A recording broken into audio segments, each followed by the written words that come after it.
Plan होगा, आपके पास proper एक शेड्यूल होगा, तो आप समझ लें कि बहुत सारे स्टूडेंट से बहुत ज़्यादा आगे होंगे और आप एग्ज़ाम में भी बहुत अच्छा परफॉर्म करेंगे और आप ज़रूर क्वालिफाई करते हैं। और अगर ये स्ट्रेटजी जो मैं आपको बताने वाला हूँ इनको फॉलो नहीं करते हैं तो समझ लें कि बहुत ज़्यादा स्टूडेंट जो है वो लॉस का शिकार हो जाता है। एज अ बिगिनर बहुत सारे स्टूडेंट्स को शुरू में ये लग रहा होता है कि जी वो तो बहुत ज़्यादा इंटेलिजेंट हैं और उनसे सीएसएस फ़ौरन हो जाएगा या फिर वो इजीली कर लेंगे। एक तो ऐसे कैंडिडेट्स होते हैं और ऐसे भी कैंडिडेट्स होते हैं जो बिल्कुल भी खुद पे यकीन और ट्रस्ट नहीं रखते कि जी हमसे शायद हो भी पाएगा या नहीं, क्या हम इतने कैपेबल हैं या नहीं हैं कि हम सीएसएस कर पाएंगे या नहीं। आप देखें किसी भी कैटेगरी में लाई करते हो, आपने मेहनत करनी है और अगर आप मेहनत करते हैं और सीएसएस पास करने के लिए जो प्री रिक्विजिट्स हैं आप उनको फॉलो करते हैं तो आप चाहे एवरेज स्टूडेंट हो या एक्स्ट्रा ऑर्डनरी हो ज़रूर आप पास कर जाएंगे, प्रोवाइडेड दैट कि आप वो सारी चीज़ें करें जो एग्ज़ाम को पास करने के लिए रिक्वायर्ड हैं। मिसाल के तौर पे अगर आपने ग्रेजुएशन कंप्लीट करनी है तो उससे पहले क्या करना ज़रूरी है, सेकंड ईयर पास करना ज़रूरी है और सेकंड ईयर में जाना है तो मैट्रिक का पास होना ज़रूरी है। तो देखिए इसी तरह से जो है सीएसएस पास करने के लिए भी कुछ प्री रिक्विजिट्स हैं जो मीट करना बहुत ज़्यादा ज़रूरी है और अगर ये प्री रिक्विजिट्स आप फॉलो नहीं करते हैं तो एग्ज़ाम कैसे पास होगा। तो इस बात को आपने अच्छे से समझना है। मंथ बाय मंथ किस तरह से आपने एक प्लान बनाना है जिसको आपने फॉलो करना है। देखिए आप जो है डेली के अपने टारगेट सेट ना करें, डेली के टारगेट जो है ना आप अचीव भी नहीं कर पाएंगे और जल्दी बर्नआउट का शिकार हो जाएंगे। आप वीकली टारगेट सेट करें कि जी एक हफ्ते में आपने क्या क्या चीज़ें करनी है, वीकली टारगेट सेट करें या फिर 2 हफ्ते के टारगेट सेट करें या मंथली भी कर सकते हैं, लेकिन मंथ बहुत ज़्यादा हो जाता है तो एक हफ्ता 10 दिन के आप अपने टारगेट सेट करें जो ऐसे टारगेट्स हों जो अचीवेबल हों। बहुत ज़्यादा आपने यूटोपियन और आइडियल टारगेट सेट नहीं करने हैं कि आप जो है उसको अचीव ही ना कर पा रहे हों। तो आपने एक टाइम टेबल ज़रूर बनाना है, उसमें टारगेट्स आपने अपने लिखने हैं कि आपने इस हफ्ते में या फिर इस 10 दिनों के अंदर क्या क्या कंप्लीट करना है। शुरू के जो 3 से 4 महीने होंगे आपके 3 to 4 मंथ्स, यानी कि जो है आपका मार्च, अप्रैल, मई, मैक्सिमम जून, ये जो टाइम पीरियड है इसमें आपने प्राइमरीली जो काम कर लेने हैं वो मैं आपको बता देता हूँ कि कौन से हैं। इसमें आपने तमाम अपने कंपलसरी एंड ऑप्शनल सब्जेक्ट्स के लेक्चर्स जो है वो कंप्लीट कर लेने हैं। ये इस टाइम में तमाम लेक्चर्स आप कंप्लीट कर लेंगे, नंबर 1। और इसी के साथ साथ कोशिश पूरी होगी आपकी कि आप इस टाइम पीरियड में नोट्स भी बना लें, बेशक वो आपके मीडियम नोट्स हों। यानी ये 4 महीने के अंदर आप अपना सिलेबस मुकम्मल कर लें। अब सिलेबस हो गया आपका कवर और आपने नोट्स बना लिए तो क्या आप रेडी हो गए? नहीं नहीं, ये तो अभी समझ लें कि पहला स्टेप आपका होता है। तो 4 मंथ्स, 3 to 4 मंथ्स आप डेडिकेट करें सिलेबस को कंप्लीट करने में और नोट्स मेकिंग के अंदर। इसी टाइम पीरियड के दौरान जो है आप अपनी असेसमेंट और इवेल्युएशन करवाते रहेंगे और अगर यहाँ पर कोई लैंग्वेज के आपके इश्यूज़ हैं तो आप उनको भी साथ साथ एड्रेस करते जाएंगे। उसके लिए अलग से एक नोटबुक बनाएं जहाँ पर लैंग्वेज के इश्यूज़ होंगे उनको आप रीड करेंगे, उनके नोट्स बनाएंगे और उनको रिवाइज करते रहेंगे। 3 R आपने याद रखने हैं, revise, read, revise and retain. यानी आपने पढ़ना है, उसके बाद उसको रिवाइज करना है, रिवाइज करने के बाद उसको रिटेन करना है एंड देन रिप्रोड्यूस। आपने उसको रिप्रोड्यूस भी करना है, यानी आपने उससे जो चीज़ आपने पढ़ी, जो कंटेंट आपने पढ़ा उसमें से अब आपने कुछ यूनिक प्रोड्यूस भी करना है। सेम चीज़ प्रोड्यूस नहीं करनी, जो पढ़ा है वही आपने लिख दिया। ये यूनिवर्सिटी का एग्ज़ाम नहीं है कि आपने जो पढ़ा वही आपने लिख दिया। यहाँ पर आपने उसको एक नई डायरेक्शन भी देनी होती है। You have to be innovative. यहाँ पर क्रिटिकल थिंकिंग आपकी जो है वो रिक्वायर्ड होती है कि आप क्रिटिकली सोच सकें चीज़ों को और उस तरह से आप जवाब दे सकें जिसमें आपका पर्सपेक्टिव भी होना चाहिए कि आप चीज़ों को किस तरह से लेके चल रहे हैं। ये बहुत ज़्यादा ज़रूरी है। आपके जो ओपिनियंस फॉर्म होने चाहिए वो क्वालिटी कंटेंट से होने चाहिए, रिकमेंडेड बुक से होनी चाहिए। वो कंटेंट होना चाहिए जो बहुत अच्छा कंटेंट है, क्वालिटी है उसके अंदर, वो नहीं जो सारे कैंडिडेट्स तकरीबन फॉलो कर रहे हैं। हर तरह के कैंडिडेट्स आपको मिलेंगे सीएसएस में। कुछ ऐसे होंगे जिन्होंने बहुत सारी किताबें जमा कर ली होंगी लेकिन एक भी किताब अच्छे से पढ़ी नहीं होगी और किताब के आर्ग्यूमेंट्स उनको नहीं आ रहे होंगे। कुछ ऐसे कैंडिडेट्स होंगे जिन्होंने बहुत कम किताबें रखी होंगी लेकिन वो किताबें अच्छे से पढ़ी होंगी और उन किताबों में क्या लिखा है उनको बहुत अच्छे से रिटेन भी हुआ होगा, याद भी होगा।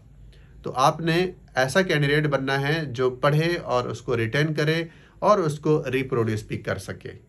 ये चीज़ें आपने बहुत अच्छे से समझनी हैं और याद करनी है। ये जो बातें मैं आपको बता रहा हूँ, इनको आप साथ-साथ नोट भी करते जाएँ, ताकि ऐसा ना हो कि आप सिर्फ़ सुन लें और उनको फ़ॉलो ना करें, तो फिर इसका भी कोई फ़ायदा नहीं होने वाला है।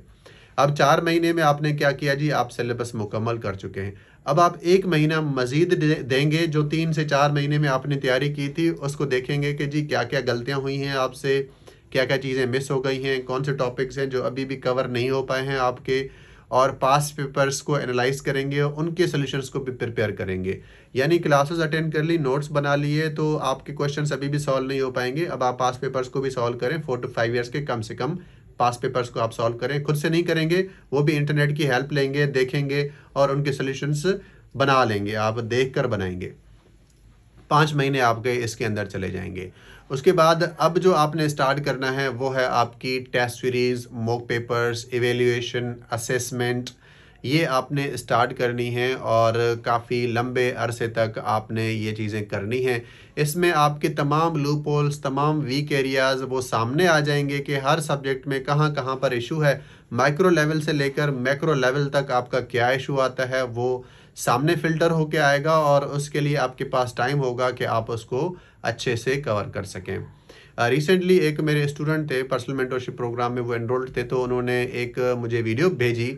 हालाँकि उन्होंने खुद से ये वीडियो मुझे भेजी और मैं वीडियो देख के बड़ा सरप्राइज़ भी हुआ और हैरान हुआ कि उसमें वो बता रहे हैं कि उन्होंने जो 1.5 साल में जो तैयारी की है, उसमें उन्होंने 150 मॉक टेस्ट और पेपर्स दिए हैं। 1.5 साल में 150, आप इमेजिन कर सकते हैं 150 कितना बड़ा नंबर होता है। इतने ज़्यादा स्टूडेंट्स राइटिंग प्रैक्टिस करते हैं और इतनी ज़्यादा एक्सटेंसिव राइटिंग प्रैक्टिस करके तब वो एग्ज़ाम हॉल में जाते हैं। और ऑन दी अदर हैंड एक स्टूडेंट ऐसा होता है जो पहला ही ऐसे जाके एग्ज़ाम हॉल में लिखता है। ये स्टूडेंट वो है जिसको फ़ियर है लिखने का फ़ियर भी हो सकता है, या रिसोर्सेज मौजूद नहीं है और गाइडेंस नहीं है, तो इस वजह से शायद वो नहीं कर पा रहे हों इतनी एक्सटेंसिव राइटिंग प्रैक्टिस, या फिर उनको पेपर्स जो है वो चेक करवाने के लिए एक प्लेटफॉर्म नहीं मिल पा रहा हो, या फिर उनको पता नहीं हो कि जी एग्ज़ाम जो है वो लिखने का है, तो हमने लिखना है, एक्सटेंसिव रीडिंग करनी है और उसके बाद राइटिंग करनी है ताकि एग्ज़ाम पास हो सके। वो बस चले जाते हैं कि शायद बस अब एग्ज़ाम ऐसे ही पास हो जाता है, तो ऐसे पास नहीं होता है। जो कैंडिडेट्स क्वालिफ़ाई कर चुके होते हैं वो इस प्रोसेस से गुज़र के आ चुके होते हैं। बेशक जो है आपको सोशल मीडिया पे कुछ भी नज़र आ रहा हो, लेकिन जो हकीकत होती है वो ये होती है कि हर वो क्वालिफ़ायर जो पास कर चुका है, उसका यही मानना होता है कि जी ये जो लिखना है ये बहुत ज़्यादा इम्पोर्टेंट है। कुछ तो जो टॉपर्स होते हैं उनका ये कहना होता है कि जी जब हम एग्ज़ाम हॉल में जाके पेपर लिख रहे थे फाइनल, तो हमें ऐसा लग रहा था कि ये पेपर तो हम ऑलरेडी 3 से 4 दफ़ा कर चुके हैं। ऐसा लग रहा है कि हर सवाल हम 3-4 दफ़ा अटेम्प्ट कर चुके हैं। एक ऐसा कैंडिडेट है जिसको ये फीलिंग आ रही है एग्ज़ाम हॉल में, और एक वो होगा जो पेपर देख के परेशान होगा कि ये तो मैंने टॉपिक छोड़ दिया था ऑप्शन पे, वहीं से सवाल आ गया है। तो बताएँ जी अब कौन-सा कैंडिडेट है जो कि पास होगा? तो सीएसएस एक ऐसी गेम है जिसमें गलती की कोई भी गुंजाइश नहीं है। एक भी आप गलती करेंगे तो 2 से 3 साल आपके ज़ाया हो जाते हैं, तो आपने गलती नहीं करनी है। आपने एक रोड मैप फ़ॉलो करना है, अच्छे से मेहनत करनी है, आपने वेल अवेयर होना है। अवेयरनेस बहुत ज़्यादा इम्पोर्टेंट है। अगर आप सिर्फ सोशल मीडिया यूज़ करते रहेंगे, इंस्टाग्राम है, फेसबुक है, माइंडलेस स्क्रॉलिंग है, तो यहाँ से ना आपको कुछ सीखने को मिलने वाला है, ना आप वहाँ से कुछ चीज़ें सीख पाएँगे, ना कोई फ़ायदा हो पाएगा। आपने क्या करना है, कोई 1 या 2 चैनल्स जो आपको पसंद हों, आप नोटबुक पे उनको लिख लें और एक फ़िक्स टाइम डेली के लिए रखें, सिर्फ़ उनको जाके विज़िट कर लें। बस आप बैठ के सर्च ना करेंगे जी, कोई भी चीज़ आपके सामने आ रही है तो आप उसको सुन रहे हैं, ऐसा नहीं करें आप। टाइम बहुत ज़्यादा इम्पोर्टेंट है और सीएसएस की तैयारी ऑफ़लाइन होती है, यानी आप ऑफ़लाइन होके तैयारी करेंगे तो ही आप पास कर पाते हैं। एक स्टूडेंट ऐसा होता है जो लाइब्रेरी में 12 घंटे, 15 घंटे भी स्पेंड करते हैं, स्टडी को 10-10, 12-12 घंटे देते हैं, लेकिन प्रोग्रेस उनकी बिल्कुल भी नहीं होती है। वो क्या कर रहे होते हैं, वो डेली 5-5 घंटे यूट्यूब की वीडियोस देख रहे होते हैं। उनको लगता है कि हम लोग सुन रहे हैं तो बस तैयारी हो रही है, लेकिन ऐसा बिल्कुल भी नहीं है। ये 5 घंटे ज़ाया करने से बेहतर था कि आप बेशक आधा घंटा पढ़ते, एक किताब ओपन करते, उसका एक पेज पढ़ते, उसके पॉइंट्स को नोट करते और उसको रिवाइज़ करते, ये ज़्यादा फ्रूटफुल रहता। तो एज़ अ बिगिनर आपने क्या करना है, कोई गलती नहीं करनी है, अच्छे से तैयारी करनी है, रोड मैप आपके पास होना ज़रूरी है। आप 12 महीने का अच्छा एक प्लान बनाएँगे अपने पास कि आपने किस तरह से अपने टारगेट्स को अचीव करना है और उसको आपने आखिर तक फ़ॉलो करना है। यहाँ पर कुछ ऐसे कैंडिडेट्स भी होते हैं जो मॉक पेपर्स आखिर में देते हैं नवंबर-दिसंबर में। अगेन इन स्टूडेंट्स को भी मैं यही कहूँगा कि आप जो है लास्ट मिनट पे जाके पेपर्स ना दें, बल्कि आप जितना जल्दी हो सकता है ये स्टार्ट कर दें, क्योंकि आपको फिर सफिशिएंट टाइम मिलेगा कि आप अच्छे से उन वीक एरियाज़ पे काम कर सकें। कुछ तो ऐसे-ऐसे कैंडिडेट्स भी होते हैं जिनकी डीएमसीज़ देख के आप परेशान हो जाएँगे कि 670 मार्क्स हैं, 670 मार्क्स हैं और सिर्फ़ एक पेपर फ़ेल है, वो भी 38 मार्क्स पे, 39 मार्क्स पे, यानी 1 या 2 मार्क्स मिलते तो पास हो जाते। पता है उनका क्या कहना है कि सर 4 पेयर ऑफ वर्ड्स मेरे सही हुए या 3 पेयर ऑफ वर्ड्स सही हुए। अगर 5 सही हो जाते तो 2 मार्क्स मिल जाते, मेरा स्कोर 40 टू 41 बन जाता। अगर मैंने 1 दिन ज़्यादा पढ़ लिया होता पेयर ऑफ वर्ड्स को तो शायद जो है मुझे 2 मार्क्स एक्स्ट्रा मिल जाते और पास हो जाता। देखिए ऐसी सिचुएशन भी आ जाती है। एक बहुत अच्छा कैंडिडेट जो होता है ना, वो इस तरह से जो है वो थोड़ी-सी गलती हो जाती है उससे तो वो रह जाता है। तो आपने गलती कोई भी नहीं करनी है। आपने उस ग्रुप का हिस्सा बनना है जो बहुत ज़्यादा मिनॉरिटी में है, जिसके रिसोर्सेज़ भी बहुत प्रीमियम हैं, क्वालिटी है उसके पास, लिमिटेड एक्सपोज़्ड है वो चीज़ों में और सिर्फ़ अपनी तैयारी पे फ़ोकस कर रहा है। वो कहीं ग्रुप डिस्कशंस में, सोशल मीडिया पे, कहीं पे अपनी एनर्जी ज़ाया नहीं कर रहा। उसकी तमाम एनर्जी एक ही डायरेक्शन में है कि उसका फ़ोकस सिर्फ़ और सिर्फ़ तैयारी पे है और किसी चीज़ पे नहीं है। मेरे पास जो स्टूडेंट्स पर्सनल मेंटरशिप पे होते हैं, मैं उनका स्नैपचैट भी जो है अनइंस्टॉल करवा देता हूँ। वो सोशल मीडिया पे होते ही नहीं है, ना वो इंस्टाग्राम यूज़ करते हैं, ना वो फेसबुक यूज़ करेंगे, ना वो स्नैपचैट यूज़ कर रहे होते हैं। मैं उनकी सारी चीज़ें अनइंस्टॉल करवा देता हूँ और अगर वो यूज़ कर रहे होते हैं तो फिर उनकी पेरेंट्स से मैं रिपोर्ट लेता हूँ कि जी क्या वो सेल फ़ोन तो यूज़ नहीं कर रहे हैं या फिर घर में वो मोबाइल का इस्तेमाल तो नहीं कर रहे हैं। वो उतनी ज़्यादा उनकी स्क्रूटनी होती है और इसकी वजह से वो कुछ ही दिनों में जो है ना, वो खुद ही कहते हैं कि सर बहुत ज़्यादा डिफरेंस आ गया है। अब हमारे फ़ोकस के इश्यूज़ भी जो है वो एड्रेस हो रहे हैं। हमारे पास सफिशिएंट टाइम भी बच रहा है और हम अच्छे से तैयारी भी अपनी कर पा रहे हैं और हमारे अंदर जो एक नेगेटिविटी आती है और जो जो हम बहुत ज़्यादा कन्फ्यूज़्ड रहते हैं और ख़ुद को डाउट करना स्टार्ट करते हैं और एक कांस्टेंट स्ट्रगल होती है टू लुक गुड, वो सारी चीज़ें भी हट जाती हैं। हम सोशल मीडिया पे क्या करते हैं, अपना बेस्ट वर्ज़न ही शो करने की कोशिश करते हैं। वहाँ पे वर्स्ट वर्ज़न तो शो नहीं करते हैं। ये तो वन साइडेड सोशल मीडिया है, हमेशा ब्राइट साइड शो की जाती है, डार्क साइड तो शो होती ही नहीं है। इस रियलिटी को आपने समझना है और सोशल मीडिया से दूर रहना है। एटलीस्ट इस स्टेज तक के जो है आप तैयारी करें अपनी। हाँ, आप कुछ चीज़ें यूज़ कर सकते हैं जैसे कि गूगल है, एआई जो है टूल्स हैं, यूट्यूब है या फिर कुछ पर्टिकुलर चैनल्स हैं, वेबसाइट्स हैं, आप उनको नोट कर लें अपने पास। फिर आप उनको विज़िट कर लें डायरेक्टली। अगर वहाँ पे कोई अपडेट मौजूद है तो आप उसको फ़ॉलो कर लें, नहीं है तो आप उसको स्किप कर दें। बस इतना टाइम आप लगा सकते हैं। आप बैठ के सर्च नहीं करें चीज़ों को, आप स्क्रॉलिंग नहीं करें।